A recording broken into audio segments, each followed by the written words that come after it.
Hi, this is Brennan LaBrie, kid reporter, and I'm in front of the Pane de Amore bakery in Port Townsend, Washington, who is doing a Haiti relief fund today. 100% of all sales will be going to Doctors Without Borders, Médecins Sans Frontières, who won the Nobel Peace Prize in 1999. Here is owner Frank D'Amore. So is this the first time you've ever done this sort of thing?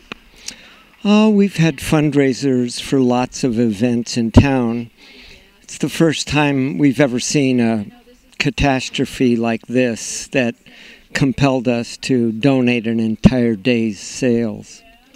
So you could say this is the first time for some event like this, yes. Do you do fundraising often? All the time, for all sorts of community organizations. When was the moment that sparked your idea for helping Haiti? I heard about the earthquake at probably 7 o'clock that evening, and as soon as I heard it, Linda and I were together. Linda's my wife and my partner in the business here. We immediately said we have to do something to help because we knew how bad it was going to be. And why Doctors Without Borders? How did you choose them? We've donated to Doctors Without Borders for many years, and we just send them a small bit every month. But in this case, I called Doctors Without Borders to find out how they were doing with the event that happened in Haiti, because they have 3 hospitals there, and they also have 300 staff members there doing medical assistance for the population. They lost all 3 hospitals, and they lost 100 staff members. And they also, in turn, lost their entire budget. Right. But aren't all the doctors volunteers? The doctors are all volunteers. They have a very small administrative overhead, which has always appealed to me as a non-profit aid agency. Almost everybody who works for them gives their time, and especially for a medical assistance program, doctors being a very expensive part of medical aid, they're all free, and they come from all over the world, all over Europe, all over the U.S., Canada. And they pay their own way, right? They have to pay their own way. They're given some assistance with small living expense, just enough to eat. But they have to pay their own airfare, and they make their own way to these scenes of natural catastrophes or else political unrest that results in some kind of medical aid being necessary.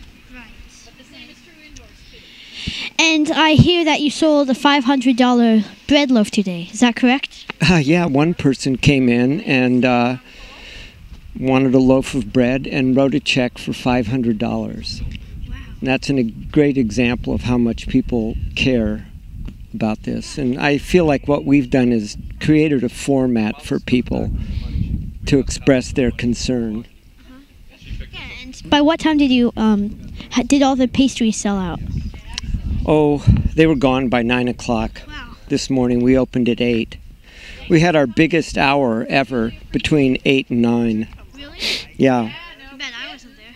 Yeah, it was busy. We had a line way out into the street. Oh, really? Yeah. It was really something. That would have been great to see. And what are you holding in your hand there?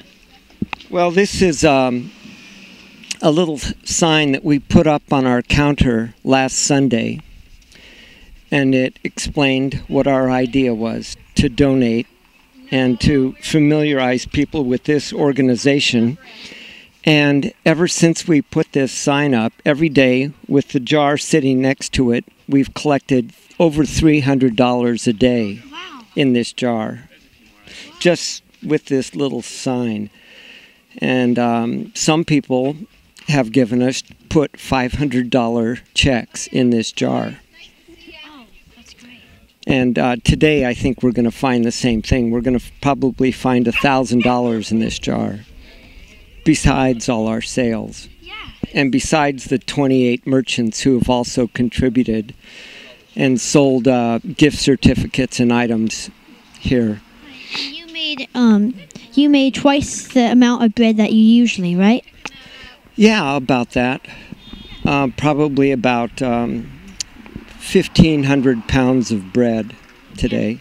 Oh, we're going to sell out here in probably an hour. We'll be out of bread. Yeah, it's been going really great. People really appreciate the opportunity to give. I found that, and this is a great town for that, too. Yeah. Do you have a goal for how much money you want to make?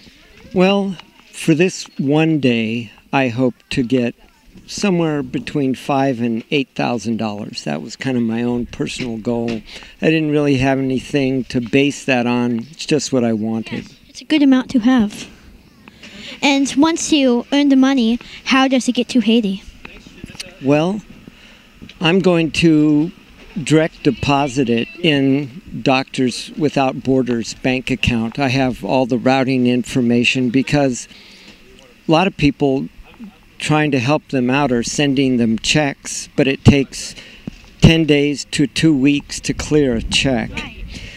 It has to go there, and then their bank brings it back, and then this bank here clears it, and then it has to go back there.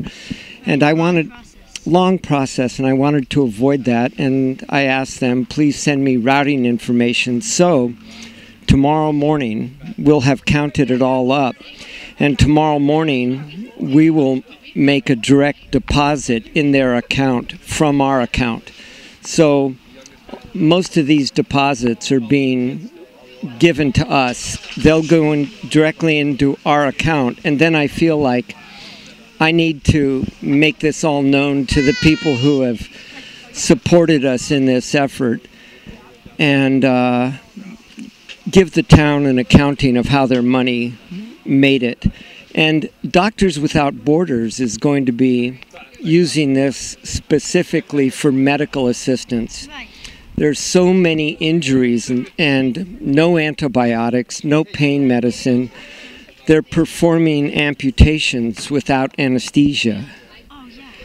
It's really hard and really terrible. And the quicker they can get some money and the quicker they can get some relief to the people, and that's really what we want to see. We feel like this is the worst thing we've ever heard of. Does this event end at the end of the business day?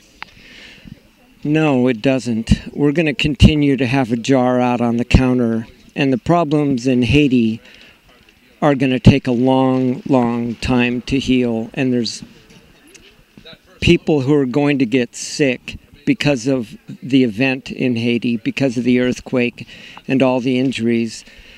People who haven't even gotten sick yet. So the healing's going to have to go on for a long time, and we're going to continue to have a jar on our counter and continue to encourage customers to put money in that jar and keep contributing to the medical aid there. It's going to take a long time. Thanks for watching. This is Brennan LaBrie, Kid Reporter, and that was Frank D'Amore, owner of Pane Bakery in Port Townsend, who is having a Haiti Relief Fund.